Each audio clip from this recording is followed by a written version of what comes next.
Hello, everyone, and welcome to today's Training Industry Leader Talk, Leadership Training Challenges and Solutions, sponsored by GP Strategies, Impact, InfoPro Learning, Intrepid by VitalSource, and Leadership Progress Cycle. I'm Avery Boat, Events Manager here at Training Industry, and I'm so happy you could join us today. Before we get started, I want to just go over a few housekeeping items to help you interact with our speaker and get the most out of today's program. Throughout today's event, you can use the chat for comments and submit questions in the Q&A panel. All questions will be addressed during the event or at the end of the program during our Q&A section. At the end of your time with us, you'll notice a short survey has popped open in your browser, so please fill that out and share your thoughts on today's event. All of our sessions are being recorded and will be archived on trainingindustry.com, and you will receive a follow-up email from us with a link to the on-demand sessions. If this is your first Training Industry event, a special welcome goes out to you. Training Industry exists to make connections among learning and development professionals. We offer tons of resources to support your role in L&D through live events like today's Leader Talk, as well as through articles on our website, our magazine, conferences, research reports, and our podcast. We would also love to hear what you have learned from today's session on social media, so please follow us on your favorite platforms and let's continue the conversation.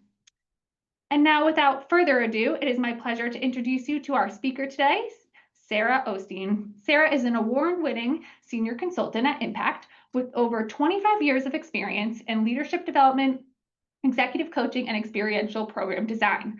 She partners with clients across industries to create high-impact learning experiences that deepen self-awareness, build influence, and drive behavior change. Sarah, we are very, very excited to have you here today. And with that, I'm going to hand it over to you. Thank you so much, Avery. I am so happy to be here. I'm just gonna get my slides up and going. Does that look okay? That looks great. All right, thanks so much. All right, hello. Yes, my name is Sarah Osteen. I'm thrilled to be here. Thank you for the introduction, Avery. I'm really excited to be discussing the concept of experiential learning with you and hopefully hearing from you throughout the session. So Avery just kind of walked through some of the ways that you can engage, but I'm really encouraging you to do that throughout. I've reserved some time at the end for Q&A, but I will be keeping an eye out as we go along. So if something pops up for you as I'm going through, please interject your questions via chat. It's really wonderful to be able to do that. All right, so just to carry on here, a picture of me with my face on here. It's always sort of silly. My name is Sarah Osteen. I'm a senior consultant with Impact. I've been with Impact for 4 years, and I really love the work that I do. I both design and deliver programs, and I coach. And so from my perspective, it's really the best of all worlds. I live in Seattle, Washington, where it's currently very sunny and warm. We've actually had a bit of a heat wave, which for those of us from the Pacific Northwest is kind of a big deal. And now there's a lot of complaining about how hot it is. So it's either, complaining about the rain or complaining about the heat, which is always sort of ridiculous. All right, I'm going to carry on here. So a quick overview of Impact and about us. And um, we've been around for over 40 years, and our founder, Dave Williams, came out of Outward Bound, and which is the outdoor leadership program. So you may be familiar with it. The desire is really to create that experience, to provide engaging, challenging, sometimes uncomfortable, but always safe experiences. And that's at the heart of the work that we do today. So while most of my work takes place in conference rooms, occasionally we are able to get people outside or rowing. We still embody that ethos of experiential learning in the work that we do. And you can see a few of our clients here. And if you're curious to learn more about us, please reach out and I'm happy to tell you a little more. So here is a quick overview of what's going to happen today. We're going to be talking about, we're going to start off with kind of an overview of the concept. So just as a heads up, I'm going to be curious to hear from you also as well, to hear about your experiences with experiential learning and to dig in to that a little bit more. And so from there, we'll start to talk about the design aspects around what it looks like and how to facilitate it. What are some best practices around facilitating experiential learning programs, as well as the future of experiential learning. And then I'll make sure we have time at the end to talk about Q&A. But once again, if you have some questions as we're going along, please provide them in the chat. I'll do my best to keep an eye out for them. And Avery, if I'm missing something or not seeing it, please go ahead and interrupt me here. All right. So before we get started, I would love to hear from you in terms of your role and what what your role is, just so we can get a sense of who is here. All right. I'm gonna give everyone like 5 more seconds here and then I'll share the results. Okay.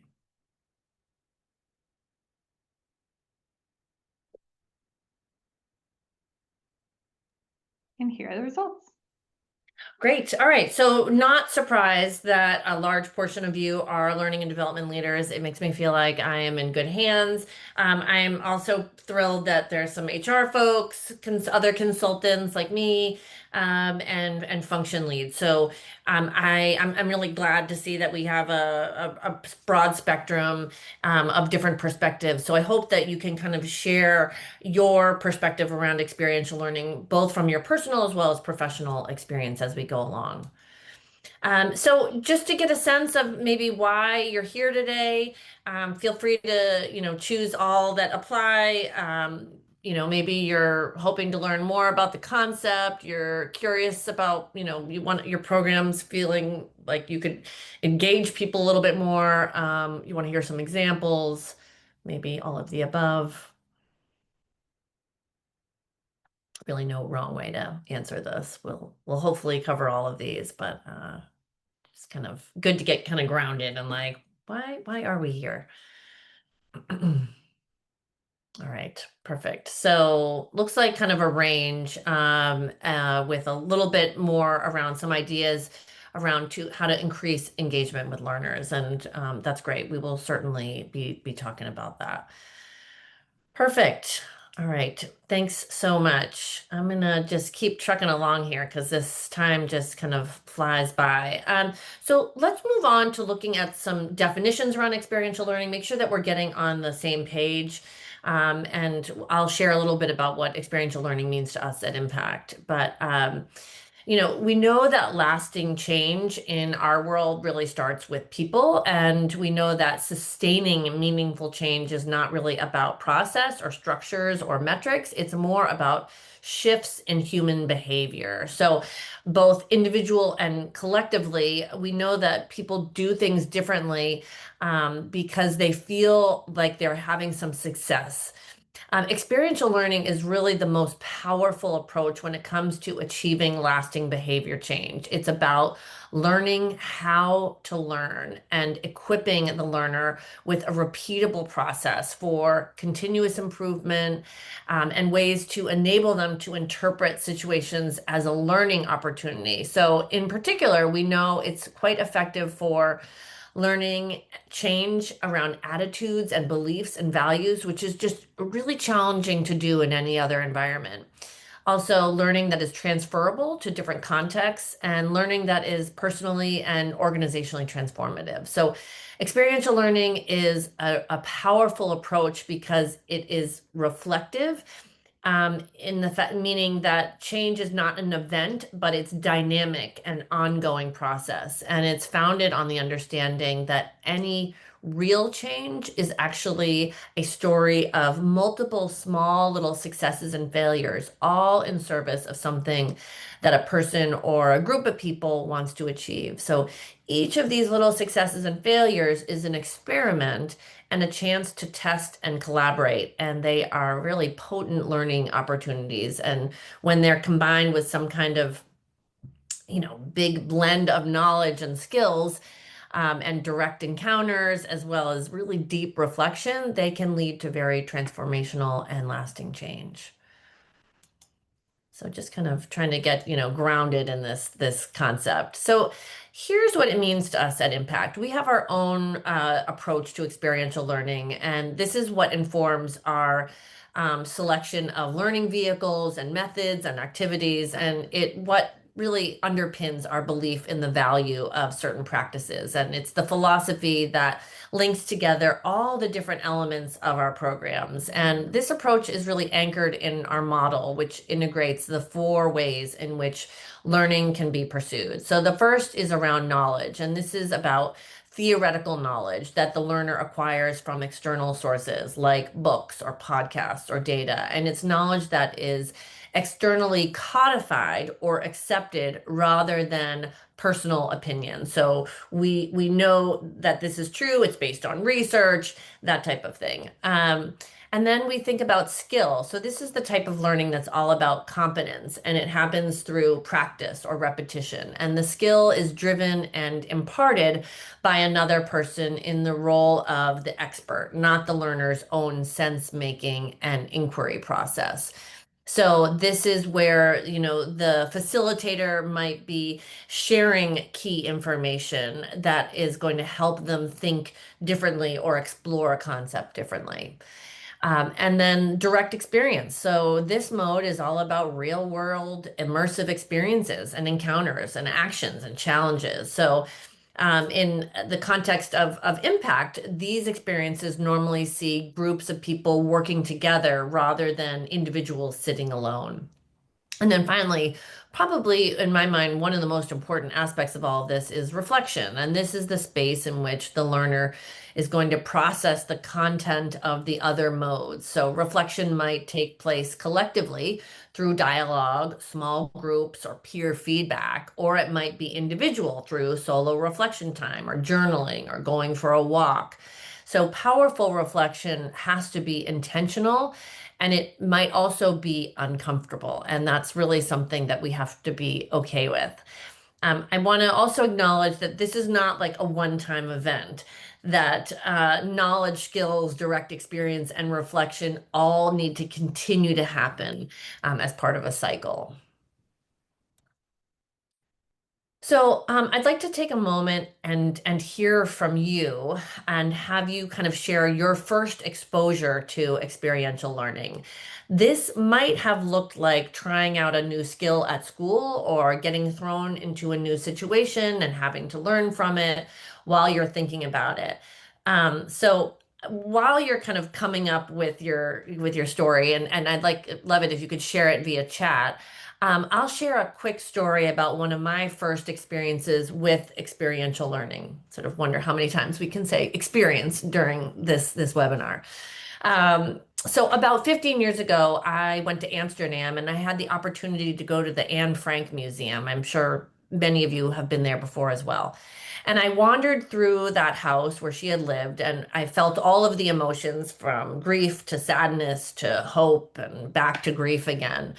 And at the end of the tour, I was brought into a room that had large screens. And the first screen played a movie of a European football player being yelled at by crowds who were watching the game, who were yelling racial slurs. And it was awful to watch. And a question came on the screen at the end that was essentially, what would you do in this situation? And you were asked to respond through different options. And for the rest of the trip, I couldn't stop thinking about it because I'd been suddenly thrown into a present day situation that reflected the themes of the Anne Frank Museum and forced me to confront a reality that exists in today's world and ask me how I might handle that. And so with that, I know that's kind of a serious story, but I'd love to hear some of your stories. So I'm going to just open up the chat here. I was going to wonder if someone was going to bring up Girl Scouts. I'm not surprised. Learning about manufacturing a product, that's awesome. The Dale Carnegie's course, Boy Scouts, BAFA, yeah, Girl Scouts. This is super cool. Cultural immersion as a foreign exchange student, absolutely. Somebody is also saying that they went to the Anne Frank Museum about 22 years ago, doing a fellowship with a civilian company while transitioning from military. Very cool. Moving my country to another country for a job. Wow. Building my own company. Yeah.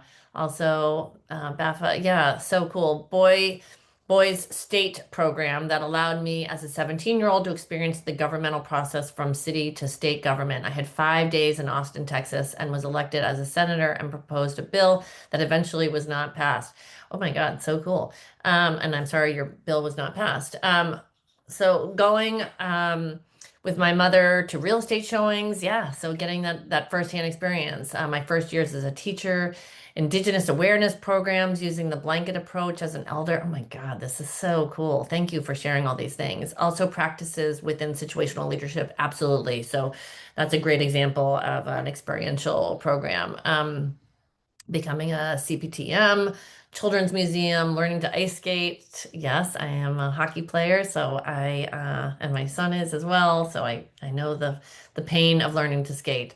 These are wonderful examples, and I really think they set the stage for this conversation. And as you think about it, so being able to pull from those feelings of having those experiences and how challenging they were, but what you learned from them and how you fundamentally changed as a person. So great examples. Thanks so much.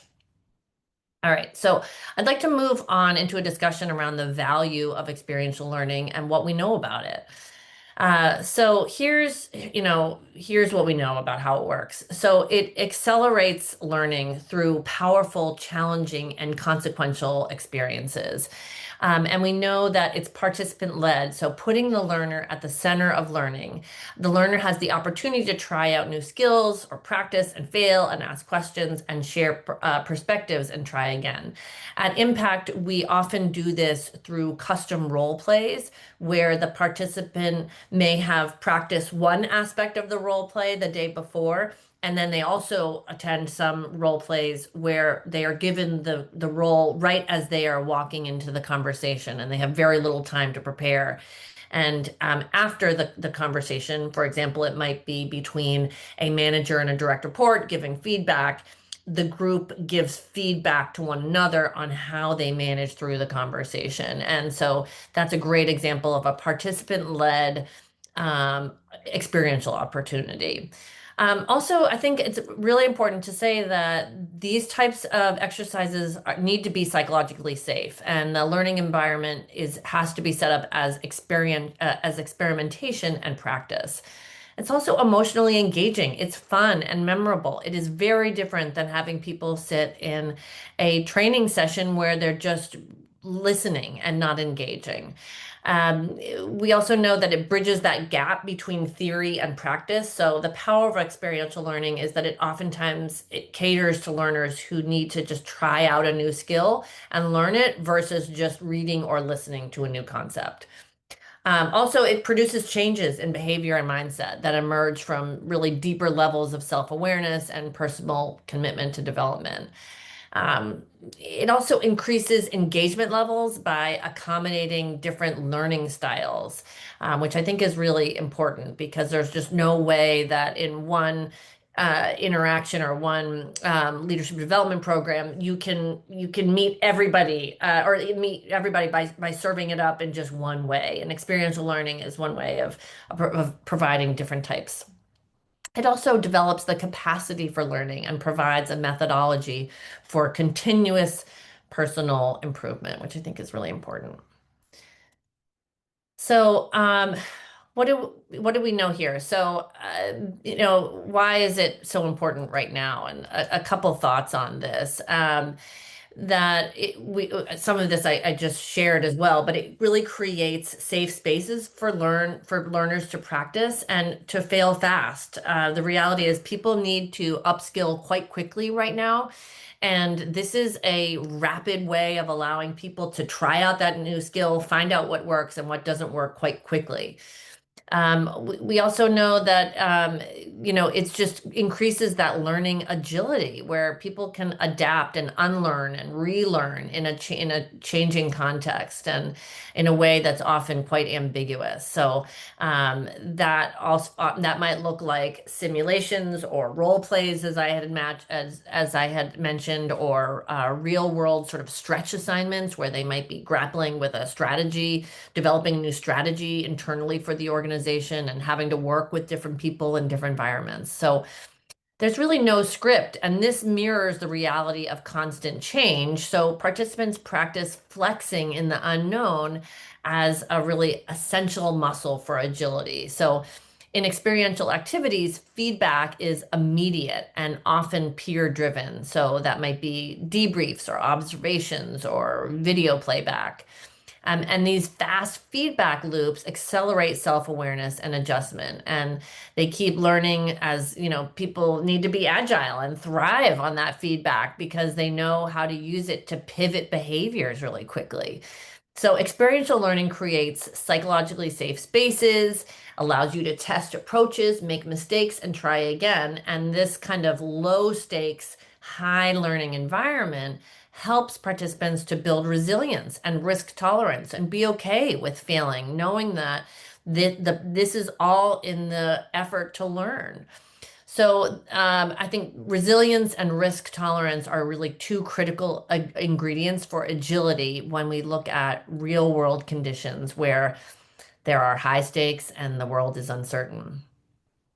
So, a couple other thoughts here. We know that it boosts self-efficacy and goal achievement. It like those are fancy ways of saying it builds self-confidence. It increases the self-belief that participants can really face tough challenges and that they're more likely to partake in effective decision making. The theory of self-efficacy points out that the strongest source of self-efficacy is mastery of experiences. So, experiential learning gives participants the chance to try, fail, adjust, and succeed in real or simulated tasks. And each cycle of action and reflection reinforces this concept that, like, I can do this, I got this. And that confidence then transfers to more complex challenges. There's also an organizational impact where we know that this type of learning is effective at all levels within an organization. It increases engagement, improves retention, and builds inclusion. So, by engaging leaders in real world practice and experience, learners are able to develop adaptable and to be more self-aware and more resilient. And that creates a deeper pipeline of talent capable leading through uncertainty, of people being able to lead with resilience and not just kind of relying on a few key individuals. So there's actual, benefits to an organization from a strategic perspective.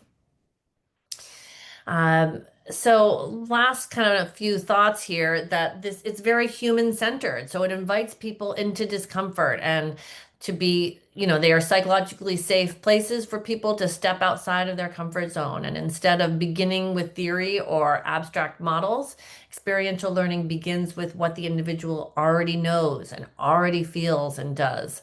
Learners bring their unique perspectives and their stories and their context to the process, making learning very personal and very relevant. And experiential learning builds in structures of reflection, helping people to connect to their internal sense making to external outcomes. So this mirrors how humans naturally process experiences anyways, by telling stories, noticing patterns, and finding meaning.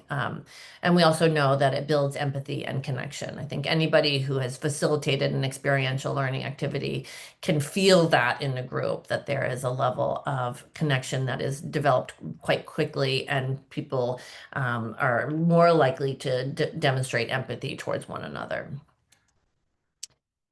All right, so I'm going to pause here. I'd love to hear from you. Which of these sort of best describes your, like how your, current use of experiential learning is taking place within your organization?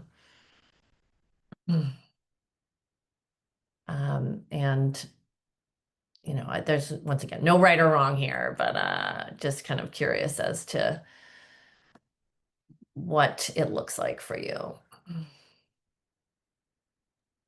All right, I'm going to give everyone about 5 more seconds and then I'll share the results. All right.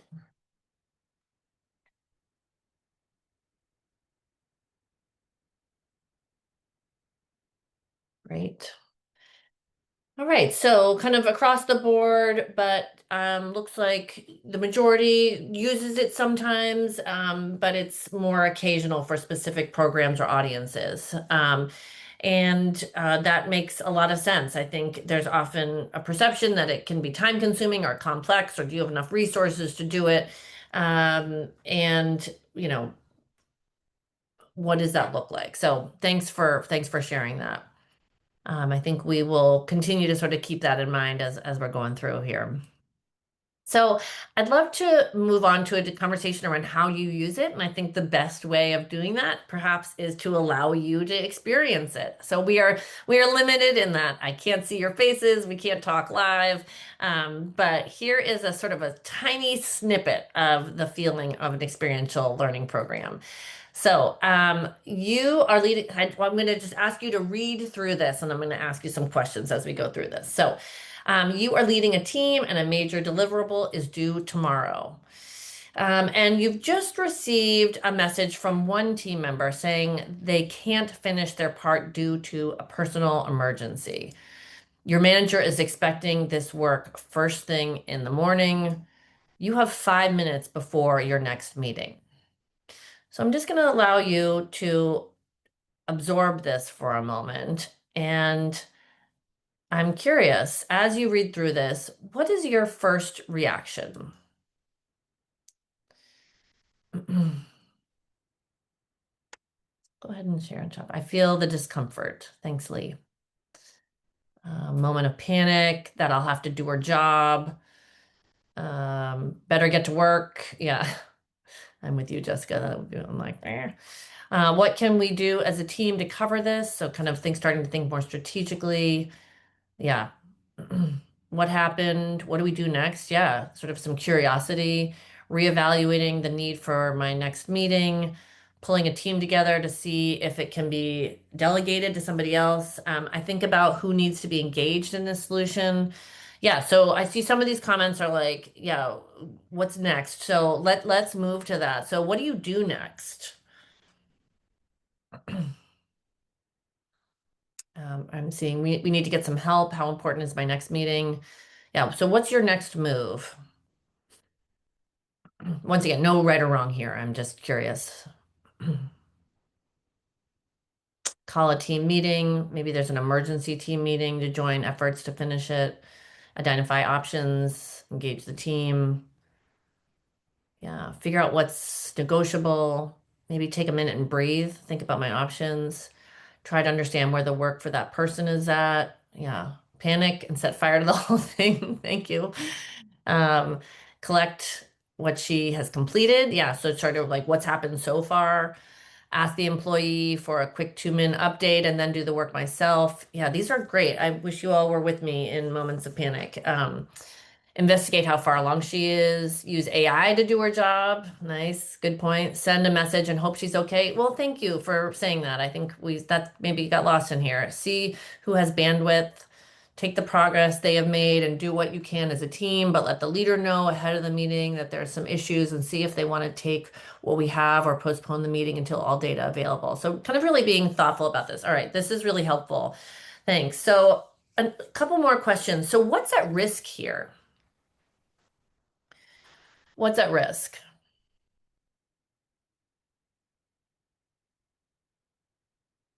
Your reputation as a manager, late deliverable, missing deadline, reputation, sanity, failure to meet an expectation, work not finished or not done correctly, unhappy customer, team unity, as they may be frustrated, unhappy client. Yeah. So potential for an incompetent deliverable. The person may be the only one who can deliver their party. Yeah. Whatever it might be. Yeah. So seems like there's both sort of professional and in some ways personal risks on the table. Yeah. And so in the end, I ask, are we saving babies or doing brain surgery? Yeah. Yeah. Great. Um, so last question here. So what leadership value or behavior is most important right now to you? What leadership value or behavior is most important right now? Adaptability, trust, flexibility, resilience, support, compassion, composure. empathy and adaptability, empathy, teamwork, flexibility, compassion, creativity. It's interesting. Nowhere in here am I seeing people saying like knowledge of the. I mean, I think maybe that's inherent, but it is wonderful to see that the sort of emotional intelligence aspects of this are perhaps more important in this moment. Teamwork, skill set, yeah. This is great. Thank you so much for doing all this. There's actually a lot more questions that I could ask, but um, you know, anything that you noticed about your responses as we went through this? So just in terms of reflection, anything you noticed about the responses? Mostly non-technical, yeah.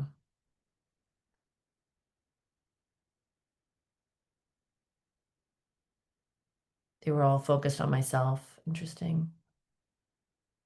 Any other reflections? More about emotional management? Yeah. It is what it is.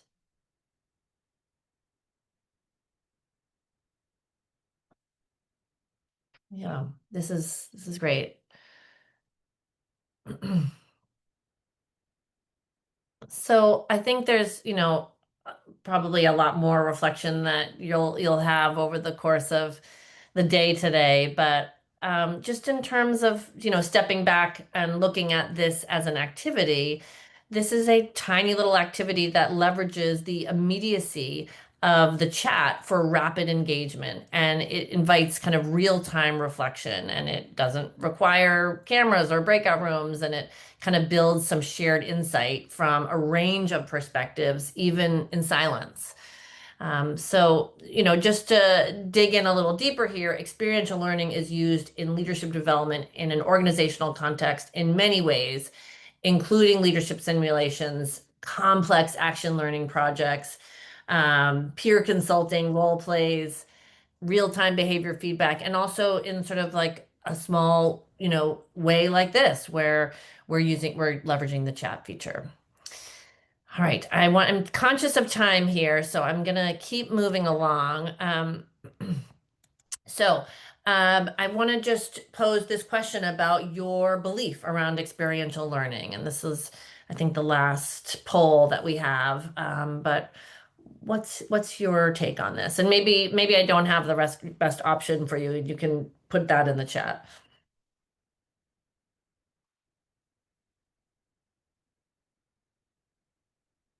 And once again, no right or wrong answers here. Just kind of curious how you see it. Okay, again, I'm going to give you all about 5 seconds and then I'll share the results. Great. This one's a little bit longer, maybe requires a little more reflection. And you can choose E and I won't judge you.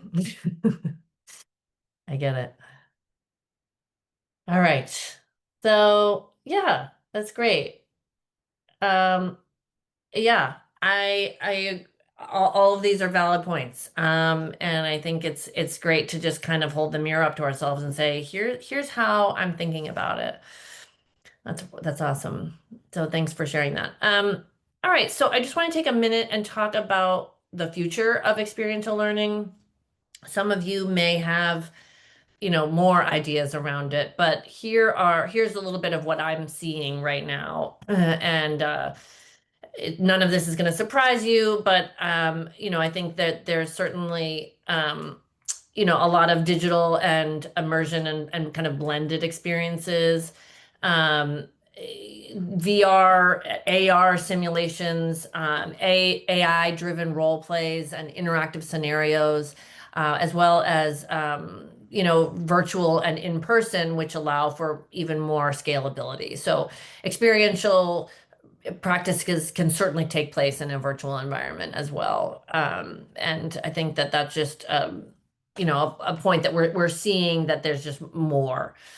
Personalization. So AI and data analytics allow you to personalize experiences a little bit more. And then there's also sort of like micro experiential modules. So if you're, just having like a tiny little experience, sort of like what we did, um, thinking about how all of those little interactions that you might have in a 3 hour long program or a 2 day program, how there can be an experiential aspect to it. I think we're thinking about it that way versus like, okay, I'm going to insert an experiential activity where they're on a scavenger hunt or something like that. Actually, we can start thinking about it in smaller bites as well. And we're seeing it embedded in the flow of work, where, people are being asked to partake in experiential activity on sort of a day-to-day basis, either through questions or reflections or engagement, or in terms of how a meeting might be run.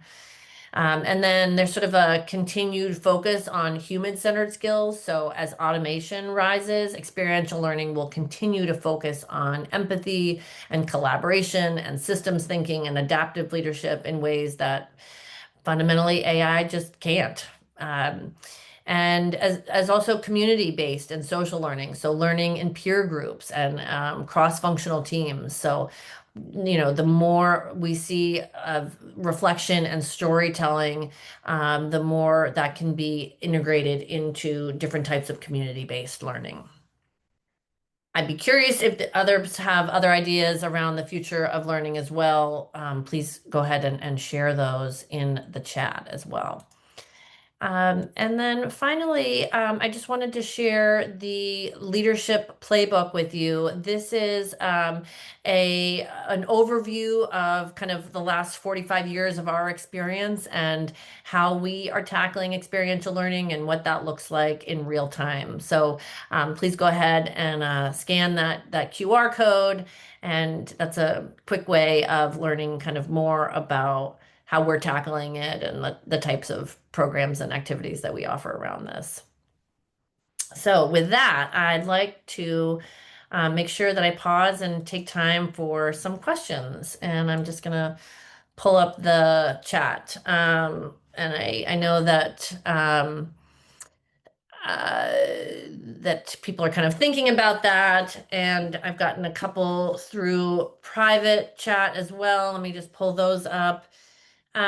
So well, the first question is, how do you adapt experiential learning for a virtual environment? And I appreciate that because we are in a virtual environment today.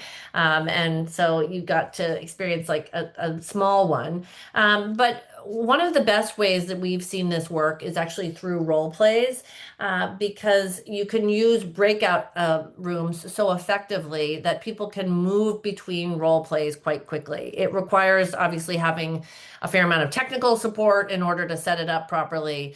But using breakout rooms and having people, emailing the role plays to people is one way that I've seen it actually done very effectively. Another way that I love using experiential learning in a virtual environment is through peer consulting, where some of you may have done this activity before, but you have a group of people who each person shares a leadership challenge. And as the person who's shared the challenge, after the person has shared the challenge, the group asks them some questions to clarify.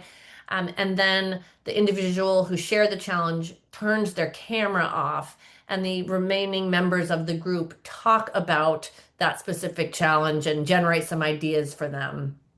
And it's a form of peer learning, and having the ability to turn your camera off and not physically be there actually in some ways works better than in person where I have people turn their chair around. So just some thoughts around how to make it work in a environment, a virtual environment. Obviously, you're not going to have people building things out of wood or throwing balls at each other, but there are certainly opportunities to do it in a virtual environment. A couple questions. Oh, can you put the QR code up again? Absolutely. I will go back and do that. So how to apply experiential learning with multiple languages? Yeah, that's a great question. Thank you for asking that. I think, depends on the language comfort of a group. But I mean, you can use, Zoom, the translator option on Zoom or Teams or whatever, for people. And, I think if you're doing it in a virtual environment, that's one easy way, particularly if you're doing role plays or some kind of peer consulting. Um, but otherwise, I mean, having local facilitators is always going to be the best thing so that they can provide the proper context and the cultural nuances to make that type of experience meaningful. But I think if you're having people with different, who speak different languages all in the same program together, it's probably going to be easier doing it in a virtual environment where people can use their own translate option.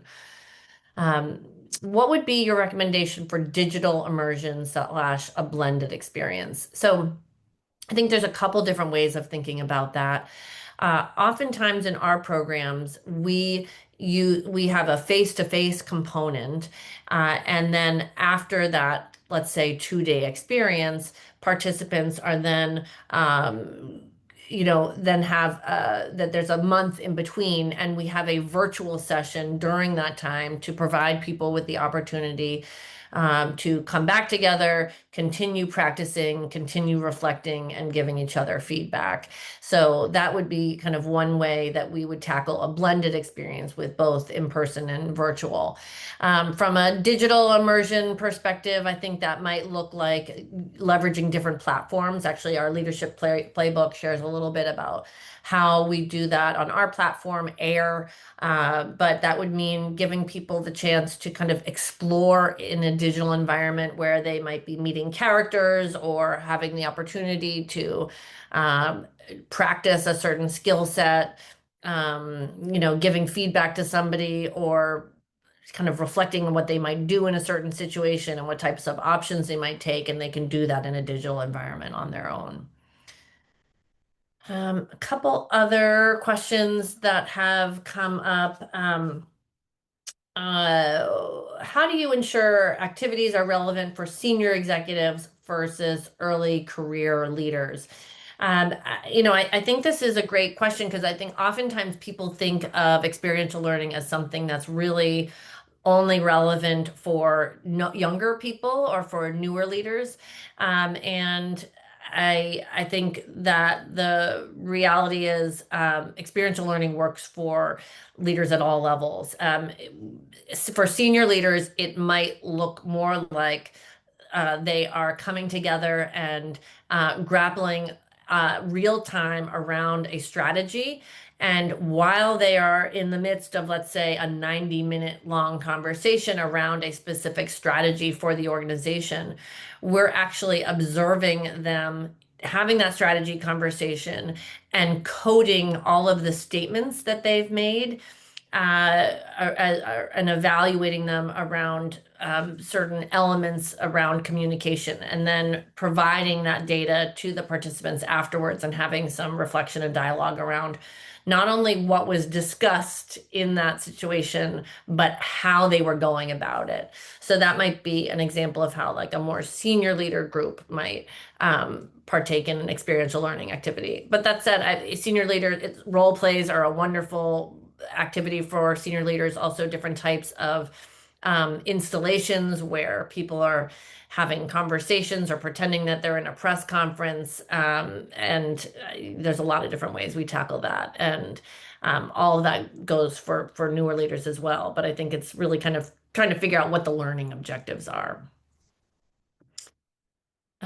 So we're getting close to our time here. I want to make sure that I cover all questions. And